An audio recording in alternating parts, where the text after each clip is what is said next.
En Guinée, le temps semble suspendu sur les chantiers de nos grands stades. Les grues rouillées et les travaux interminables du stade du 28 septembre et du Général Lansana Conté témoignent d'un pays incapable de fournir à sa jeunesse les infrastructures sportives qu'elle mérite.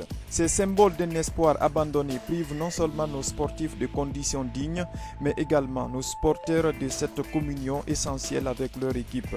À l'heure où d'autres nations se surpassent pour accueillir les compétitions les plus prestigieuses, la Guinée, forte de ses ressources naturelles abondantes, n'arrive pas à achever des travaux promis depuis des années.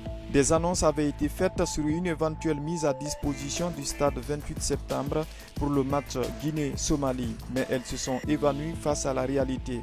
Le stade n'est pas prêt, les promesses restent creuses et le Syrie national est une fois de plus contraint de recevoir à domicile à Abidjan. Quelles sont les conséquences de cette incapacité chronique? Elles sont multiples et profondément douloureuses. D'abord, l'élimination sportive. Jouer loin de son public, c'est abandonner cet avantage psychologique inestimable que procure le soutien d'une foule en délire.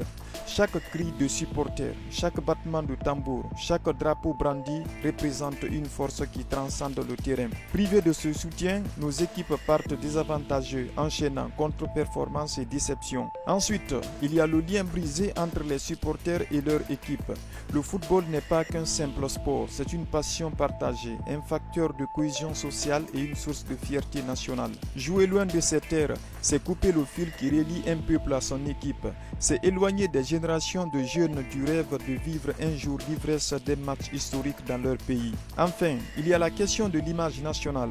La Guinée s'apprête à célébrer le 67e anniversaire de son indépendance le 2 octobre prochain, mais ce manque d'infrastructures sportives ne fait qu'accentuer une impression d'immobilisme et de négligence.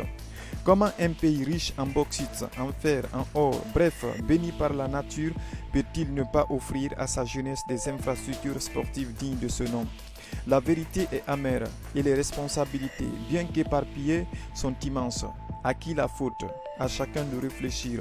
Ce que nous savons, c'est que l'honneur d'une nation au XXIe siècle passe aussi par ses terrains de sport.